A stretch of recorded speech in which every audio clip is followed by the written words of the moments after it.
الحمد لله نحمده ونستعينه ونستغفره ونعوذ بالله من شرور أنفسنا ومن سيئات أعمالنا من يهده الله فلا مضل له ومن يضلل فلا هادي له وأشهد أن لا إله إلا الله وحده لا شريك له وأشهد أن محمدا عبده ورسوله وخليله صلى الله عليه وسلم ثم أما بعد.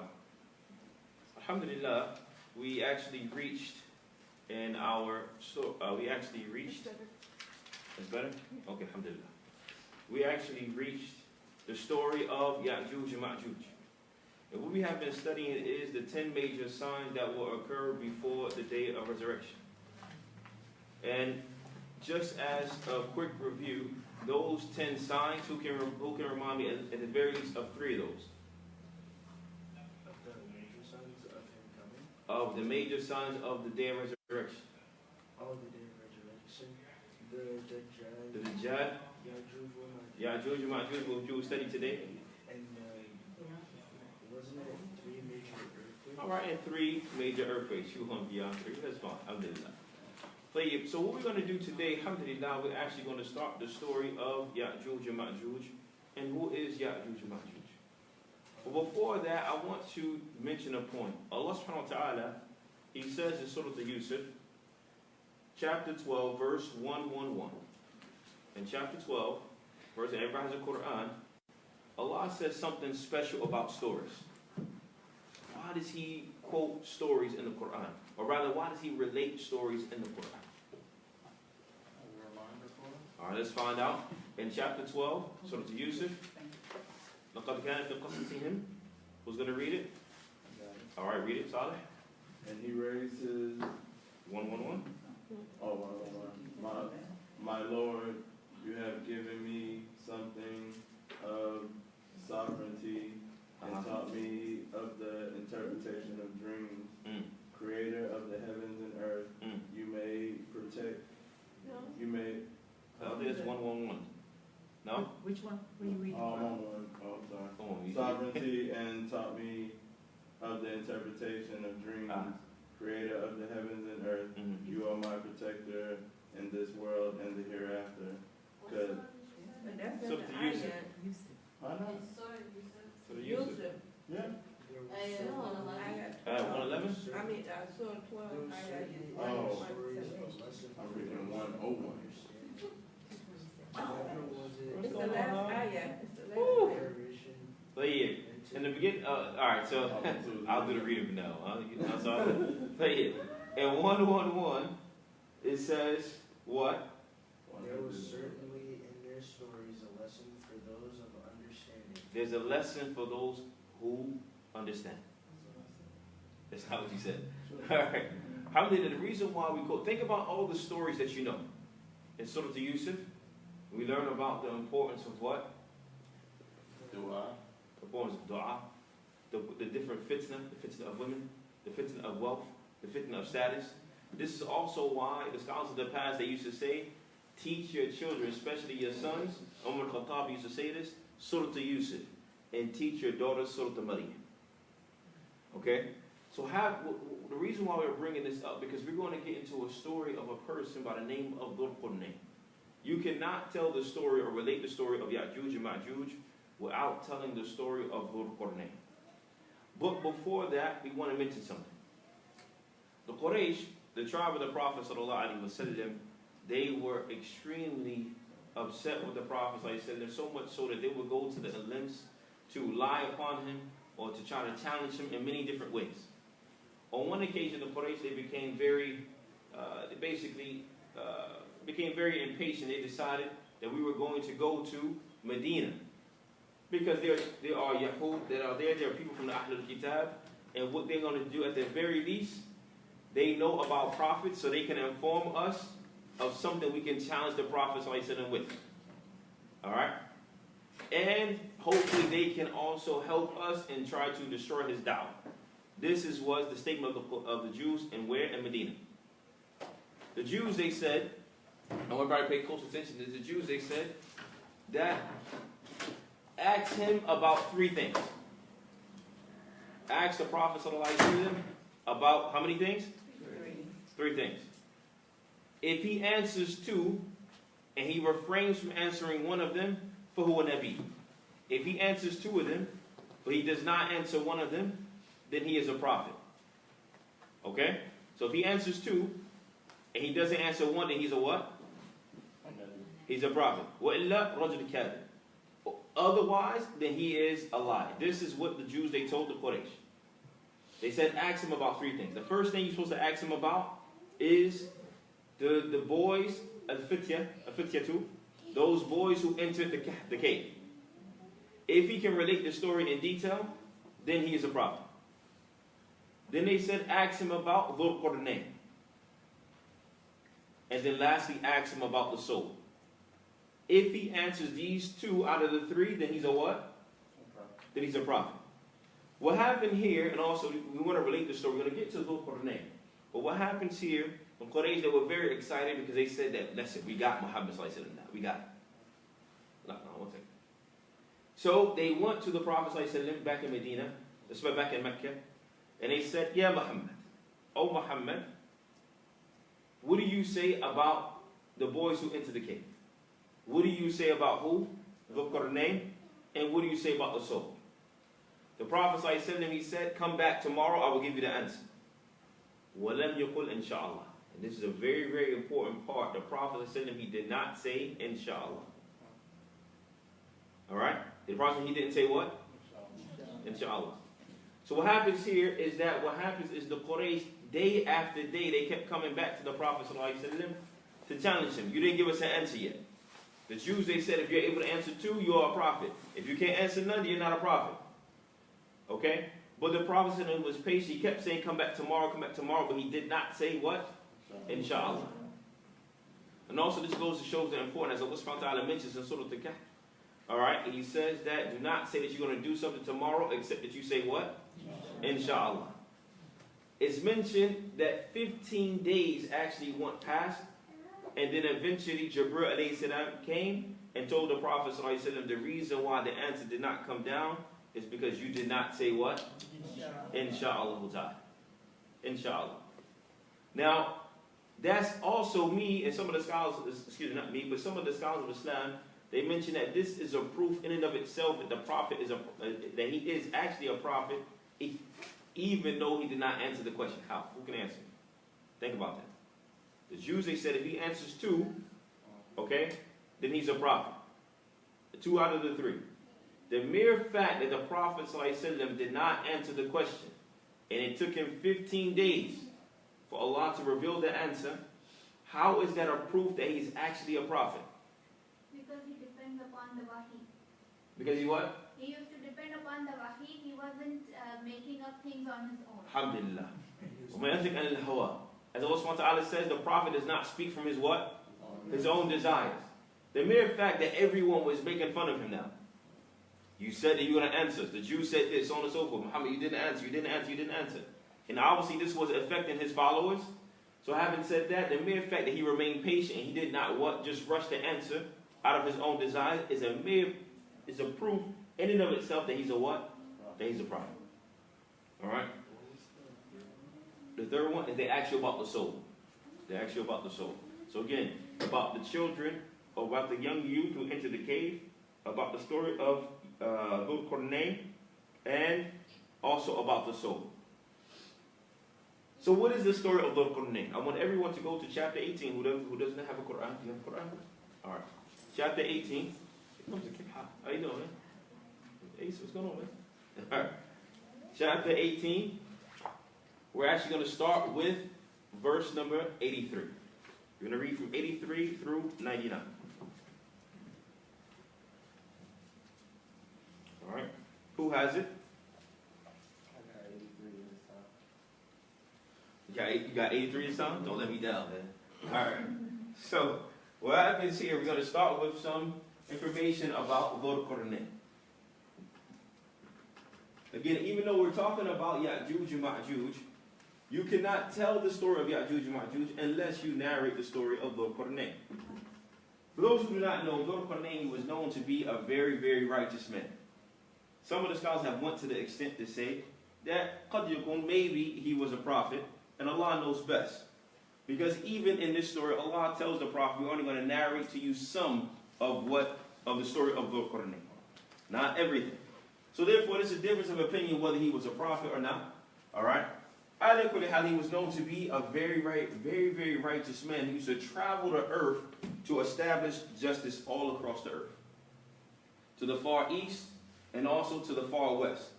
Alright? And it's also mentioned that he would have a helmet that had 2 horns, hence the name Dhul Qurnayn. Alright? Hence the name Dhul Qurnayn. But also, it's also mentioned about Dhul Qurnayn. This is just an interesting statement from some of the scholars of the past. Some of the scholars of the past, they said that Dhul Qurnayn actually ruled for 500 years. Now, this is not far-fetched. This is not far-fetched due to the fact that it's known that the nations of the past, they used to live for how long? For a long period of time. How long did Nuh alayhi salam give da'wah for? 950 years. Alright. How long did Nuh alayhi salam give da'wah for? 950. Now, why is this even important? Because some of the scholars, they say that Dhul Qurnayn, he ruled for 500 years. Now, I want to mention a side point. There's a narration. I think this is pretty interesting. There's a narration from the Bani Israel. They say that on one occasion, Nuh alayhi salam, Nuh alayhi salam, he was passing by a woman whose son had passed away. I want everybody to pay close attention to this. It's pretty interesting.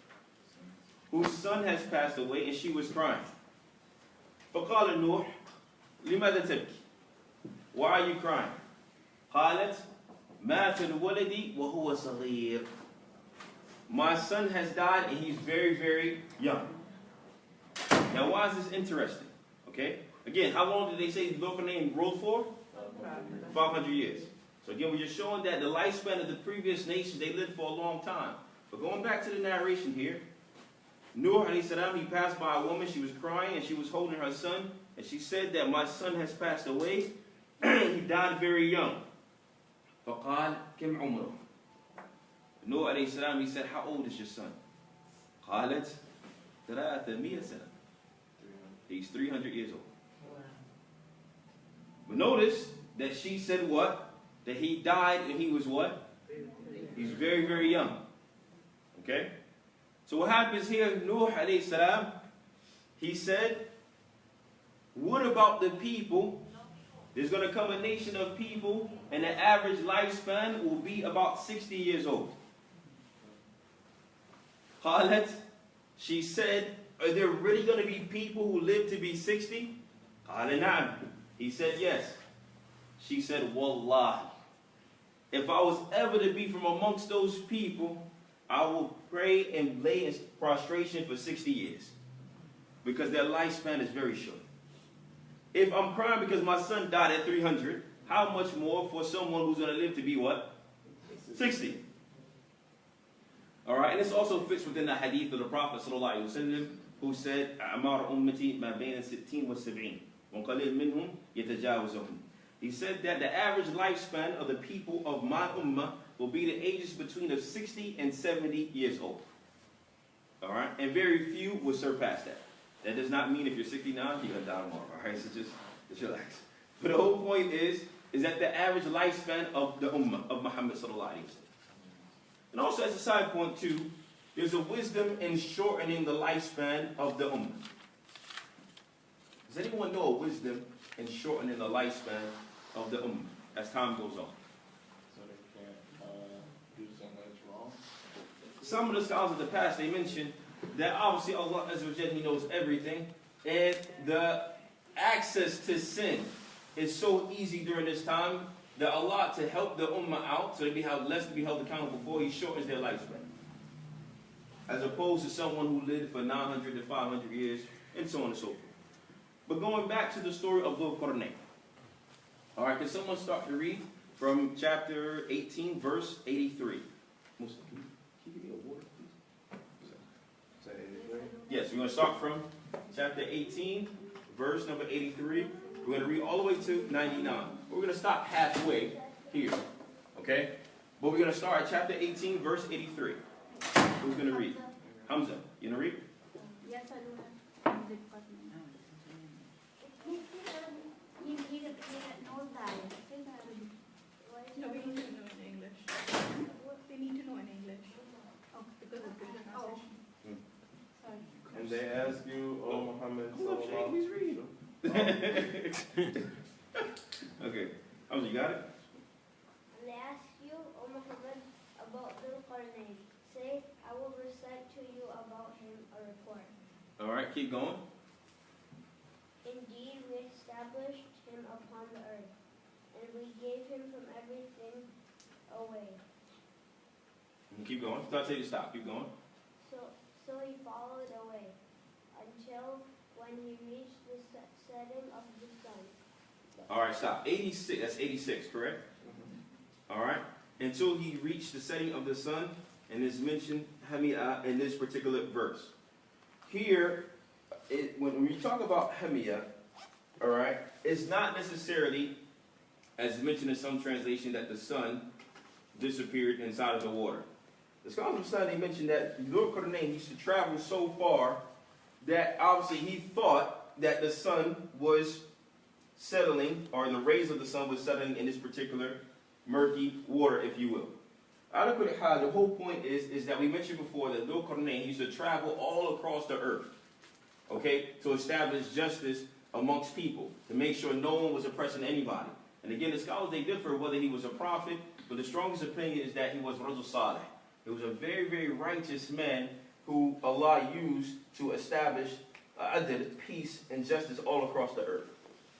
So again, if you're asked on your test, because you're going to be tested on all of this, explain verse number 86, where it talks about the sun settling inside of murky water. What is the understanding of it? That Dhul Qurnayn, he what?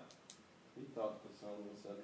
He traveled so far what he perceived as if the sun was settling inside this particular water. Keep reading, Hamza. 87. He found it setting in a body of dark water, and he found it near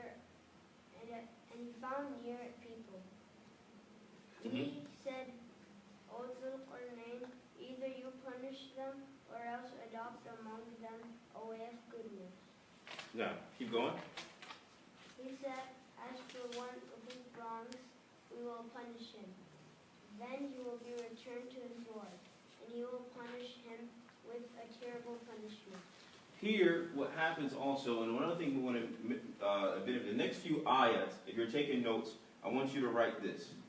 All right? Use your blessings that Allah has given you for that which pleases Allah subhanahu wa ta'ala. The main reason why Allah subhanahu wa ta'ala also continued to increase Dhul Qurnayn because he was a very righteous man. All right, and he didn't use his blessings to do anything that was haram. He didn't have, obviously, he had a high status. He didn't use this to oppress people. He didn't use this to take advantage. Rather, those who were weak, he got their rights back. And those who were the oppressors, he stopped them or he destroyed them as well. This falls in compliance with another verse in the Quran where Allah says, لَإِن شَكَرْتُمْ لَأَزِيدَنَّكُمْ وَلَإِن كَفَرْتُمْ Isa إِنَّ عَذَابِي لَشَدِيدٌ. If you are grateful to me, I will always what? Be grateful to you. I will always increase you. But if you are ungrateful to me, know for sure that my punishment is the what? Is the most severe. So here, what happens here, I want everyone, if you're taking notes around this particular verse, all right, I want you to write, use your blessings in a what? In a halal manner. And if you want to add, you can add the caveat that misusing your blessings can gain the punishment of Allah subhanahu wa ta'ala. This includes especially the youth, okay? For those, especially the youth who have what? Phones and technology, whatever the case may be, all right, computers, that they use these blessings that they have to do what? That which is pleasing to Allah subhanahu wa ta'ala. All right? Not looking at things they shouldn't be looking at, and so on and so forth. If you have a car, or going to meet people you shouldn't be meeting. And these things are very serious. Okay, so we have to take into consideration that everything that we have, everything that our parents have given us, or vice versa, that Allah has given our parents, all right, every blessing that you have, and again, none of us is perfect. You're going to make mistakes. You're going to fall short. I'm not saying that we're angels. I'm not saying that. But at the very least, you do not use your blessings that Allah gave you to do something that's haram. I remember when I was overseas, I want to digress a little bit, and I want to tell a quick story. There was a scholar that I was studying with, all right, by the name of Ibrahim Ruhaili. And he said that it's quite amazing how people, we fear the creation, or we have more respect for the creation than we do the creator. And they said, what do you mean?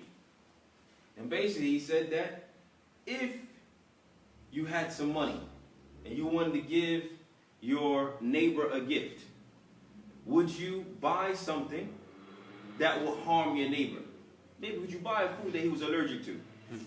Yes or no? No. Somebody say yes, you don't like your neighbor. All right. But maybe you wouldn't buy something that he's allergic to. You wouldn't give him something that would get him in trouble. Or anything. You wouldn't give him alcohol. You wouldn't give him anything. All right? But you would give him something that he loves. Why? Because you don't want your neighbor to look at you differently. Because you have love for this individual, and so on and so forth. He said, but it's quite funny how when it comes down to doing that which is halal, going for umrah, or going for hajj, or giving someone sadaqah, or giving the masjid sadaqah, we don't care where this money comes from. Maybe it might come from a haram source. Maybe it might come from this. Stuff we don't even want. Alright, we give, oh, inshallah, Allah give me ajr. Allah will reward me. Even more so, maybe sometimes, you know how we do, for an example, alright, if we get some money from the store, or let's say you go to the store and you give them some money, and they give you like a ripped bill. What's the first thing we do? Return it. Huh? You return it? Let's say you didn't realize it until you got home. MashaAllah, you returned it. May Allah reward you. But not everybody does that. Let's be honest. Come on guys. Let's be honest. If you got home, and the man gave you change, there was a $20 bill and it was ripped. You try to give it to somebody else. Ah, all right, you try to give it to somebody else. You know, for an example, stick your hand out. Stick your hand out. MashaAllah, I've been thinking about you, actually. Here's a 20. MashaAllah, all right? But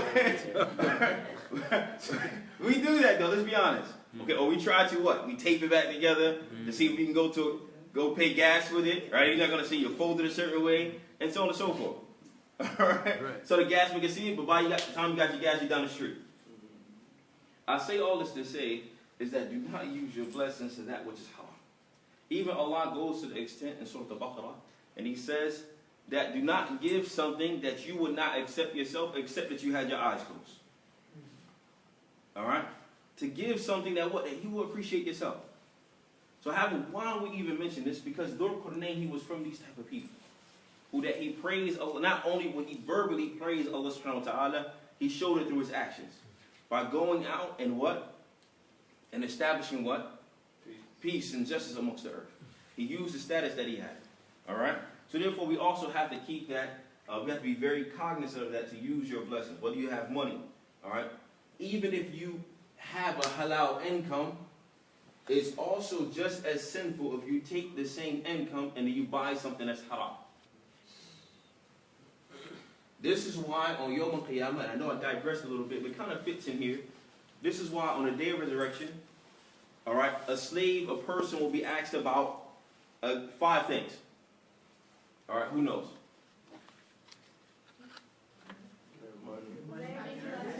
Where did you earn your money? And the second is another caveat to it. Where did you do what? Where did you spend it? It's not just where did you earn it, but it's also where did you what? Spend it. Okay, so you may have a halal over here, but then you bought cigarettes over here, and so on and so forth. This is a reality. And the one who does this, all right, we all commit sins. We understand that. But the one who does it, he does not try to stop himself or herself. They don't fight themselves. Know for sure they are subjected to the punishment of Allah subhanahu wa ta'ala. This is why Allah says, وَلَأَنْ كَفَرْتُمْ, and if you are ungrateful to me, know for sure my punishment is the most severe. So what Dhul Qurnayn would do, again, he would travel all across the earth to try to establish peace amongst people. Alright, and judge amongst them as well. Keep reading, Hamza.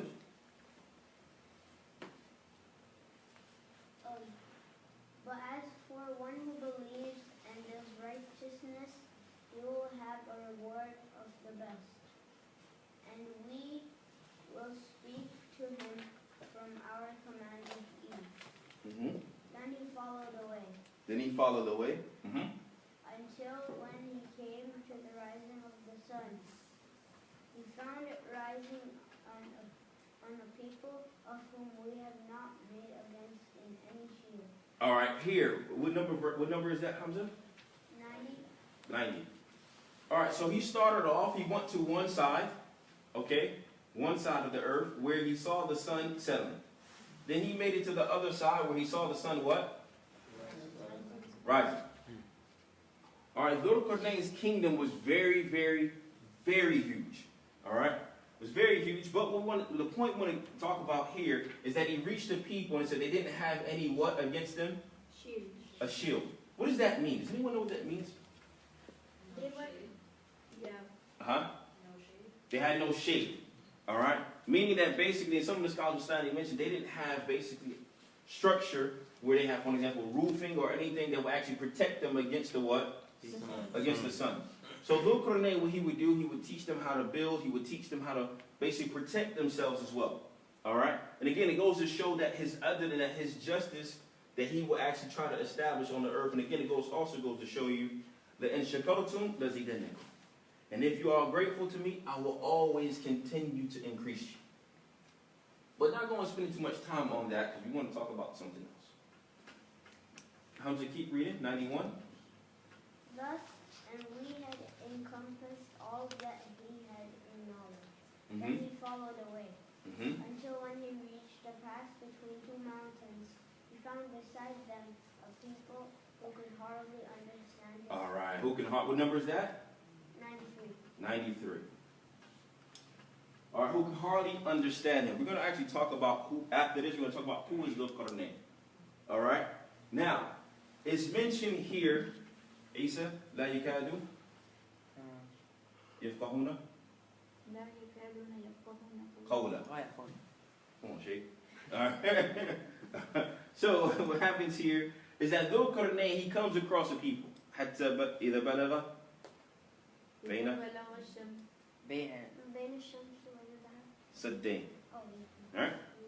بين No. السدين طيب. وجد وجد من دونه لا. عندها قوم لا يفقهون قولا. Now, all right. So what happens here is that he comes across a people between. It says mentioned some narrations, some translation says two mountains. Okay, but بين السدين. Now this is pretty interesting because it says that he reached basically the ends of civilization. These people, they cannot understand him, and he cannot what? Understand them.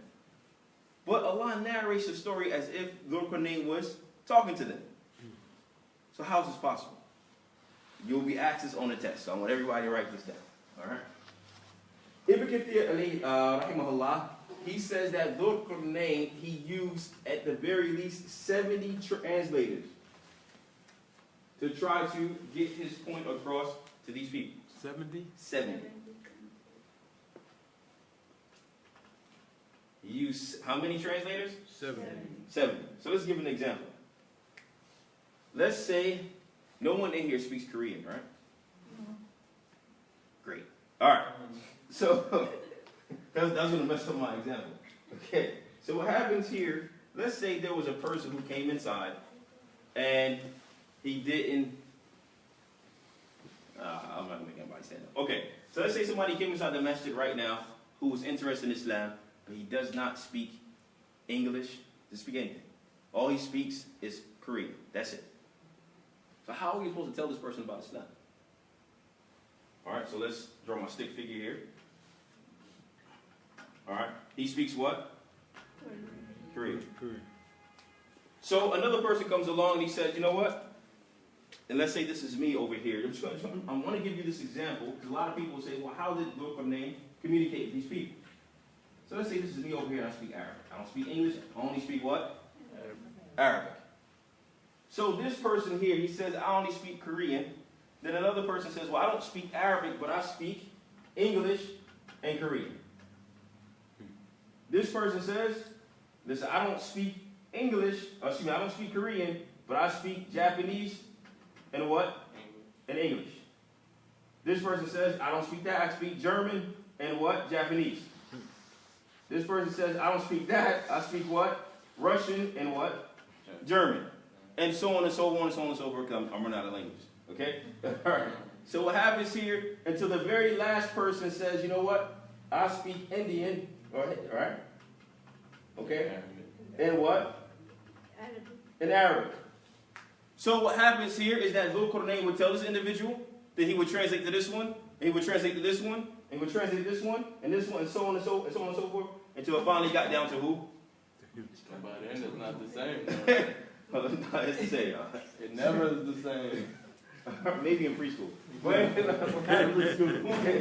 All right, so it got down to here, to these people who were being destroyed by Yajooj and Majooj. There's a second opinion. So this is one opinion that Ibn Kathir, he used how many? There's a second opinion that's also valid, is that Dhul Qurnayn, perhaps he got his point across by actually, look at ishara, by maybe like sign language. All right, trying to get his point across. And be honest, have anybody ever traveled to a country where they did not speak that language? For Hajj. That For Hajj? time I didn't understand or speak Arabic at all. Okay. Anybody else? Yes. Where? All right. So how did you get your point across to these people? Just try to understand what they're saying. So for example, what does this mean? Huh? Right. Everyone knows what this means. Your stomach hurt. Huh? Your stomach hurt. That's the one thing. 2 hands is what? Your stomach hurt from being hungry. I talked to a lot of deaf people. All right. Well, what? Everybody knows what this means. And so on and so forth. So to be honest with you, there are certain things you can actually kind of get your point across through what? Through time, body language, and so on and so forth. So either way, there are two opinions that either it was this one where he used 70 translators, which is not far-fetched because he was a king. And obviously, usually, of royalty, they have translators. Okay? Or the second opinion is that what he communicated through what? Hand gestures. Okay? That sounds more reasonable. Please. Before we actually continue, there is something that I want to mention because a lot of people actually talk about this. They say, well, who was Dhul Qurnayn? Who was Dhul Qurnayn? So what we did here is that one of the famous opinions is that everyone likes to say it is Alexander the Great. It is not Alexander the Great. He's already dead. Huh? He's already dead. Dhul Qurnayn is dead too. But the thing is, he also doesn't have the two sides on his horn. There you go, right there. You got the horn, but Alexander the Great. So a lot of people, and you'll find even some English translations of Quran. After I have seen it, after they say Dhul Qurnayn in parentheses, they'll put Alexander the Great. All right, Alexander the Great was a pagan. Okay, pagan. All right, he worshipped idols, and Allah Subhanahu wa Taala does not praise people who commit shirk. All right, so obviously it was not Dhul Qurnayn. Excuse me, stop the line. It was not Alexander the Great. All right. Also Cyrus the Great. Same thing. Okay? And also here, Darius the Great. Even though all of these men had huge kingdoms, it's not befitting that we go beyond the bounds and start saying that, well, it could have been this one, it could have been this one. To be totally honest with you, leave it as it is. Dhul Qurnayn. Leave it as it is. If Allah didn't mention it beyond that, then leave it alone. It's not for us to start trying to figure it out, so on and so forth. As a side point, first of all, it's either one of two options when it comes to Dhul Qurnayn. Either he lived before a time where people actually started recording history.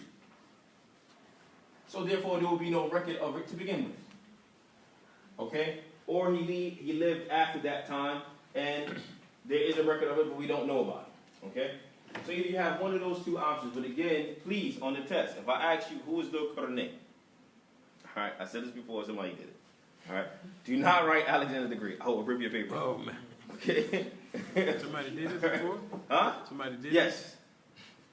All right, and they argue with me. How do you know Allah knows best? So on and so forth. Okay, brother, it's not. We know that much. It's not Alexander the Great. Okay, it's not none of these men. But just leave it as it is. Allah says Dhul Qurnayn. Okay? And that's also in regards to that. But now what happens here when he meets these people? They inform him about a particular people, and notice I use the word people, a group of people, who are known as Yajooj and Majooj. Notice I use the word people, and I didn't use any other term. Because they are actually from the children of Adam, which a lot of people don't know. Okay? Hamza, can you read? Can you continue to read? They said, O Dhul Qurnayn, indeed God may we assign for you an expenditure that you might make between us and them a barrier? He said, that which in my Lord has established me is better than what you offer. But assist me with strength, manpower. I will make benefit. I will make benefit between you and them again. All right, stop. Here, the first question, are they human or another form of creation? The answer to that is they are human. Yajooj and Majooj are human from the children of Adam alayhi salam. Now, where do we get this from? In your notes, next to they are human, I want you to write, you can shorthand this hadith, but this hadith comes from Sahih Bukhari. Where does this hadith come from? Sahih Bukhari. Sahih Bukhari. What's mentioned within this hadith, and it's a hadith Qudsi. يقول الله تعالى, Ya Adam. Allah subhanahu wa ta'ala will tell Adam alayhi salam, and he would say, O Adam, and Adam alayhi salam would say, I am at your service, Ya Rabb. Allah subhanahu wa ta'ala, he would inform Adam, take a group, or take the portion of the people of the fire from your offspring. So Adam alayhi salam will basically inquire, and what is this number? Who are they? Allah subhanahu wa ta'ala will inform Adam alayhi salam, min kulli alf, out of every 1,000 of your offspring, 999 will go to the hellfire. And only how many are left? One. That's very scary. Okay? It's mentioned in the hadith. Allah will tell Adam alayhi salam, take out the portion of the people of the fire. And Adam alayhi salam will ask, how many is that? Allah says what? Out of every 1,000, 900 and what? 99 are from the fire, and only one are from the people of what? Paradise. Obviously, this caused some discomfort with the companions. Just like it caused some discomfort with us just now. Okay? So they were, well, wait a minute, hold up. Ya Rasulullah. Wait a minute.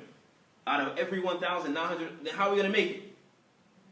The Prophet ﷺ, he mentioned for them not to worry, because out of that 1,000, 999 will be from Yajooj and Majooj. Alright? Again, this hadith establishes what? Where in this hadith, just especially for the test, where in the hadith do we extract to say that Yajooj and Majooj are actually human beings from the children of Adam? Where in that hadith did I mention? Out of 1,000 people. Human beings. From your offspring. From your what? Offspring. From your offspring. That's the point. Here, Allah subhanahu wa ta'ala tells Adam alayhi salam, take out from your offspring, out of every 1,999 will be from the people of the fire. What happens here, also, before we actually continue, we want to talk about I'm sorry, go ahead, Hamza. So again, on the test, if you're asked how many, the 999, all right, are from Yajooj and Majooj. Hamza, can you continue to read? Okay. Bring me bars of iron, until when he had leveled them between the two mountain walls, he said, blow with bellows until when he had made it like fire. He said, bring me that I may pour over it molten copper. Continue. So they were unable to pass over it, nor were they able to effect in it any penetration. Dhul-Qarnayn said, this is a mercy from my Lord. But when the promise of my Lord comes, he will make it level, and ever is the promise of my Lord true. What number is that, Hamza? 98. I want everybody on your notes, if you're taking notes, number 2, I want you to write where with a question mark, and then write verse 98. The reason why I want you to write verse 98, a lot of people, all right, have denied that Yajooj and Majooj actually still exist. All right? And they actually still exist. Okay, we're going to mention a hadith about them. They actually still exist to this very day. Now, where are they? That's not for us to find out. You have a lot of people, they'll say, I got on Google and I did the Google Earth search. I've been doing it for like the last 4 years. Actually, when I was overseas, actually one of my teachers, he said that a guy came to me and said, Shay, I don't know about this whole Yajooj and Majooj thing. So what do you mean? He said, for the last 4 years, every day, at least for 10 minutes, I went to Google Earth and I will move a little, and I can't find this wall. Okay? So the Shaykh mentioned that you wasted 4 years of your life. All right? First of all, if it's from the unseen and Allah wants to keep it unseen, it's going to remain what? Unseen. There's nothing you can do about it. That's number one. Okay? As Hamza just read, until the command of Allah comes. Then he will make it known. Somebody may say, well, that's not convincing. I still want to see this wall. Okay? More so, if we go back to the seerah of the Prophet sallallahu alaihi wasallam, when the Quraysh were looking for who? When everybody left to go to Medina, who remained behind? There's a few people left behind. They were one of the last people to leave. There was the Prophet sallallahu alaihi wasallam, and who was his companion? Abu Bakr. Okay? Why do we even mention this story? And it's very, very important because some of the scholars use the same story as a response to these claims. So when they were looking for the Prophet sallallahu alaihi wasallam, they actually came to the cave. What happened? Spider web from the cave. All right. Regarding the spider web, but it's also mentioned had they looked down, they would have what? Seen it. They would have seen it. So what happens here? But Allah did what? Protected them. So having said that, if Allah subhanahu wa ta'ala, it can be something right dead in your face. Okay? But if Allah does not want you to see it, it's not going to be what? It's not going to be seen. Alright? And that's just the reality of it. A lot of people, they like to go on a tangent and they'll say, well, this wall is the Great Wall of China. Right? It is not the Great Wall of China. Actually, the Great Wall of China that you see today is not actually the original Great Wall that was built in England. Alright? So, it is not the Great Wall of China. The reason why they say this, and I think this is pretty messed up though. The reason why they say that is because they describe the descriptions of Yajooj and Majooj. It's mentioned in the hadith, alright, this is not my words, it's mentioned in the hadith, alright, that some of the descriptions of Yajooj and Majooj, that they have very small eyes. They have very small eyes. They have a wide face, okay? They have a wide face, and they have very small eyes. Okay? And another thing that's also mentioned about them, regarding Yajooj and Majooj, is that it's mentioned that their faces are very flat. So because of that, some people say, no doubt about it, it is who? They'll say it's the Chinese people. Coronavirus. Anyway, alright. Did I say that out loud? Alright, so what happens here is that they will use these descriptions to say, well, no doubt about it, it's mentioned in some of the scholars that they have to come from that region. But you should not go on. And some people say, well, look, they have the most population on the face of the earth, and so on and so forth, and this, that, and third. 999, it makes sense. Don't do that. All right, don't do that. All right, they are not the Chinese. Yajooj and Majooj are not Chinese. All right. Yes? Just stepping back a little bit, the Bukhari, is there a footnote or a book to go to read that in Sahih Bukhari that you put up there? Yes, as far as what chapter is it in? Yeah. So, all right, I'll get it for you. Okay. I'll get it for you. All right. But again, some people, they will use the descriptions to try to go beyond the bounds and say that this is Yajooj and Majooj, and this is not Yajooj and Majooj. Excuse me, the Great Wall of China is not the wall of Yajooj and Majooj. First of all, people have one across, underneath it, so on and so forth. It's been destroyed already. It is not Yajooj. It is not the wall of Yajooj and Majooj. As Hamza mentioned, what happens here, as Hamza read, that Allah talks about is that Dhul Qurnayn, he actually builds this huge dam, if you will, to block off Yajooj and Majooj. Some of the scholars of study have mentioned that maybe the dam that Dhul Qurnayn built is possibly a wall like this, and also has been covered over. So maybe it's flat within the ground. Okay? Maybe it's this way, maybe it's this way, but the whole point is they have been blocked off. Okay, now their life behind that wall, what are they doing? That's not for us to know. That's not for us to find out. But what happens here is that when they are let out, they will rage all types of havoc on earth.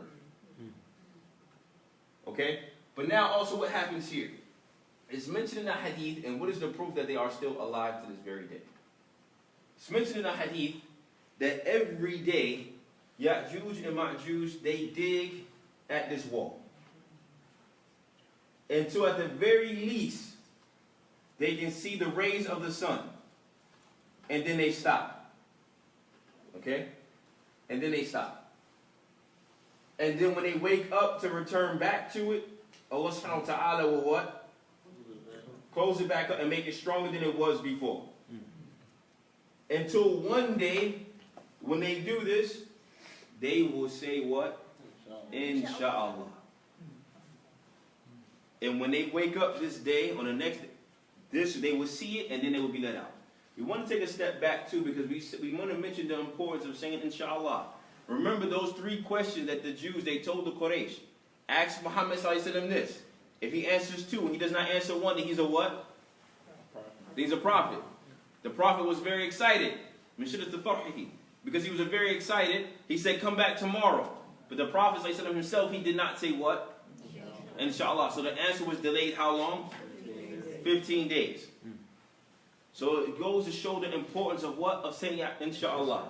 As a Muslim, alright, you should definitely say, if Yajooj and Majooj is going to say inshallah, you need to say what? Don't be worse than Yajooj and Majooj. Okay? Alright? So what happens here is that eventually they will say inshallah. But now also something else happens here. We want to jump ahead just a little bit. Eventually, when Yajooj and Majooj, and these are 2 actual tribes of people, when they are let out, we spoke about the Dajjal before, and we spoke about Isa alayhi salam. After Isa alayhi salam kills the Dajjal, Allah subhanahu wa ta'ala will reveal to Isa alayhi salam that I'm about to let out a creation of mine. Alright, it's mentioned in the hadith bin Ibadi, that no one will be able to what? No one will be able to stop them. Anyone they come across, they will kill them. There's no one to be able to stop them. So to take my believing service to Mount Thor. At that point, Thor. So at this point, when Yajooj and Majooj comes out, it's mentioned that they will come from every high valley. Like waves of like waves. And they would destroy everything in sight. Okay? Everything they come across, they would destroy. Animals, people, anything. Alright? Now, where they go on the earth, where they go everywhere, we're going to save that till we talk about the 3 earthquakes that actually are going to happen. One of the signs of the resurrection is that there are 3 major earthquakes that will actually occur. Now what happens here, and we just want to, just for the sake of time, because we're going to end at 7:30, inshallah. What happens here is that when they come out and they destroy everything, and it's mentioned that they will come across a particular river, where the first of them they would drink, where the last of Yajooj and Majooj come, he would say there was once water here. How many there will be of Yajooj and Majooj? Okay? No one will be able to stop them, not even Isa alayhi salam, who killed the Dajjal. And notice also some of the scholars they mentioned, we spoke about the fitna of the Dajjal and how much evil that he will have, or that he will bring. And we mentioned that the Prophet ﷺ said there will be no fitna greater upon my ummah than the fitna of who? The Dajjal. At the very least, I want to say at the very least, and some of the scholars mentioned the Dajjal, he would do particular things that Allah will allow him to do, solely because he wants the people to say what? I'm your Lord. Yajooj and Majooj, they don't care about any of that. They just want to kill people. They just want to cause havoc all over the earth. Alright? Which hence is why they are so evil. Now some people say they have already came out, so on and so forth, based upon the several different hadith and also the Quran, that they have not come out, they have not came out yet, because their khuruj, them coming out, is connected to the Dajjal, is connected to Isa, and then they will finally be let out. Okay? So what happens here? It's mentioned that they will kill everything in sight, and they will say something that is pretty strange. One of the things that they will say is that we have killed everything on the face of the earth that we know of. So now let's kill what? Ahlus Sama, the people of the heavens. It's mentioned in the hadith that they will take whatever they have and they will basically shoot it towards the skies. And it will be as if Allah will cause, like, not blood, but basically blood to come down. And they will basically try to celebrate as if they what? We have killed everything, then we are what? The leaders and the kings of the earth. There is also mentioned within the hadith that Allah will cause like a parasite, like a worm to grow out of their what? Out of their necks. And they will die the death of one man. They will all drop dead. To one, the scholars of Islam, they also mention the benefit of this particular part is to show that nothing, no matter how terrifying it is, it can trump Allah subhanahu wa ta'ala. How they caused all this havoc on the earth, but yet Allah killed Yajooj and Majooj with what? A worm. Or a parasite that grew out of their necks. So you say the parasite went in one neck and all of them dropped? It will start to grow out of their necks, or it will pierce them in their neck, and they will die. And it's mentioned at this point, Isa and his followers, they will notice that what's going on. They want to inquire about Yajooj and Majooj. So they are very scared, so they finally, who's going to go out to check them on Yajooj and Majooj? You? Yeah, all right. May Allah have mercy on you. You hear they just killed everybody, eh? All right, so what happens here is one of the people, they will say they will go out and check on what happens with Yajooj and Majooj. And it's mentioned that when they go out, there will be no place to step except that they step on the body of Yajooj and Majooj. Alright? Alright, the vast number that there will be. What happens here is that they also, their bodies will have extreme, like what? Basically, the body will start to purify. It's extreme, like a bad stench. He said that they kill everything. So who's gonna Isa, they said his followers are still safe in the mountain. all things that they killed, even them. That's what they said. No. Alright, that's what they said. Alright, so what happens here? Alright, 1 second. That's what they thought they What happens here is mentioned that the animals that Isa and his followers have, that they will come out and they will start to feast on the bodies of Yajooj and Majooj. So much so that the very weakest of them will become fat and full of eating the bodies of Yajooj and Majooj. But the remaining of their carcasses, the remaining body parts of Yajooj and Majooj, Allah will send birds from the sky to come and collect the bodies of Yajooj and Majooj and take them and throw them wherever He wants them to throw them. To get rid of Yajooj and Majooj. At this point, Allah will restore the barakah of the earth, the blessings of the earth. And we're going to go back. We're going to stop there because we're going to go save it for next week. More details about Yajooj and Majooj and Isa. The next thing we're going to talk about, we spoke about that last week too, about the details of Isa. But we're going to speak about next week. We're going to finish up Yajooj and Majooj. Okay? And also we're going to introduce another major sign. And again, there's no direct order of these 10 major signs. Alright? But the next sign that we're going to talk about is ad-dukhan. The smoke. Alright? What is it?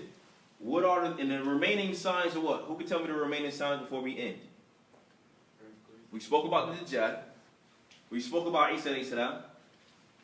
We have Yajooj and Majooj. So how many remains? There's 3. How many major signs are there? 10. There's 7. 7. Alright, 10 minus 3 is? Alright, 7. Alright, cool. So then what are the remaining 7? The smoke. The smoke? Yeah. Alright, nice son. Dabba, yes. Dabba, the beast that comes out of the earth. Unfit ruler. Huh? Not qualified ruler.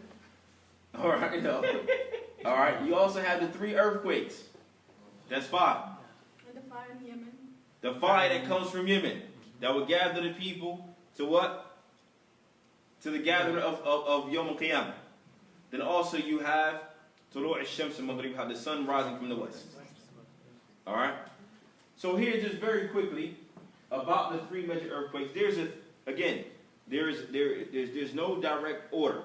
Perhaps these three earthquakes, remember we talked about Yajooj and Majooj, they would destroy everything on the earth. This will be the last thing we'll mention. Perhaps, Wallahu a'lam, and Allah knows best. But these three earthquakes that have to happen, obviously, do we have earthquakes now? Yeah. Right? What's the worst earthquake you heard of? What's on the scale? Like category, what, 10 or something like that? 7? 8, 7. Let's just say 10. All right, let's just say 10. All right, when the ground opens, everyone is destroyed, so on and so forth. All right. Since we have already experienced earthquakes, these three earthquakes that have to come have to be unprecedented. We have, quote unquote, we have experienced some of the worst earthquakes. And these three earthquakes, let's say this is the world. Let's say this is the world. Okay? The Prophet ﷺ said one has to happen in the Arabian Peninsula. Another one has to happen in what? In the east. And another one has to happen where? In the west. Again, because you do not know the order of when this earthquake is actually going to happen, some of the people of knowledge have said perhaps this earthquake can happen during the time of the Dajjal, before, what have you. And if that is the case, that means the population of the earth will be what? Very what? Small. Decrease. It will be decreased. All right? So now when Yajooj and Majooj comes out, perhaps they will only affect this area because they're the only people on this part. Is everybody with me? Yeah. Which is, again, it's a theory that some of the scholars, which to me it makes sense. But what happens here is that they say that we know that the earthquakes are coming. And they have to be something that we did not experience before. Where basically it wipes out everything here, it wipes out everything here, and it wipes out everything here. So during this particular time of Yajooj, Majooj, and Isa, perhaps there's only half of the population of the earth that's left anyway. Or even less than that, or what have you, and Allah knows best. Alright? But again, those earthquakes, we're going to talk about some of the details of that, and also a Dhul-Qarnayn next week. We're going to speak about that as well. Alright, is there any questions about anything we mentioned before we get ready for Salah? What? Yes. Was one of the songs about them destroying the Kaaba? Like somebody digging up something in the Kaaba? Well, we're going to talk about that even after Yajooj and Majooj. The Prophet ﷺ mentioned that people would still make Hajj and Umrah. Even what? Even after the death of Yajooj and Majooj, it'll be Umrah. That people would still go to the Kaaba to make Hajj and Umrah. Alright? But we're going to speak about that. Just hold on to that. Alright? Also, to answer your question about the story of Yajooj and Majooj, about how many they are, it's in Sahih Bukhari, the chapter of the prophets and Anbiya, alright, with underneath the subcategory of Yajooj and Majooj. So again, it's underneath the chapter of prophets, okay? And then underneath the Bab, as it's mentioned, of Yajooj and Majooj, Gog and Magog.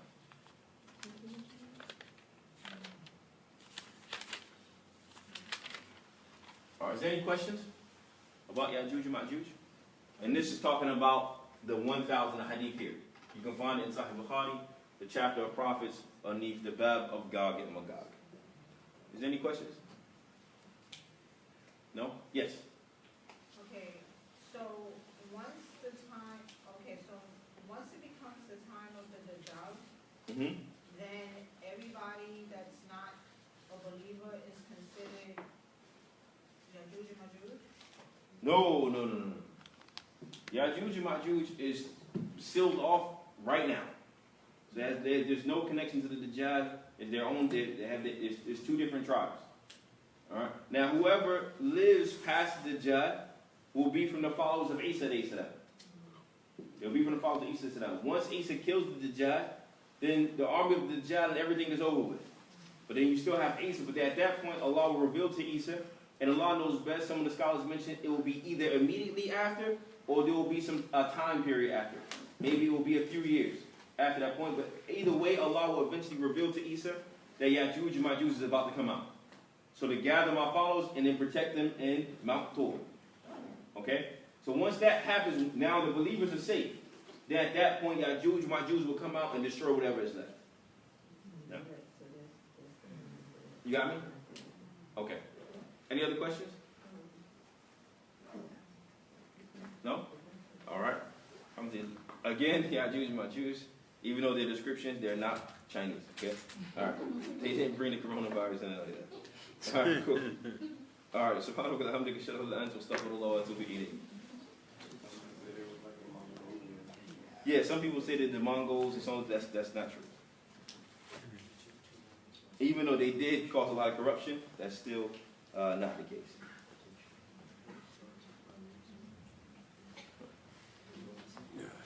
So anyway.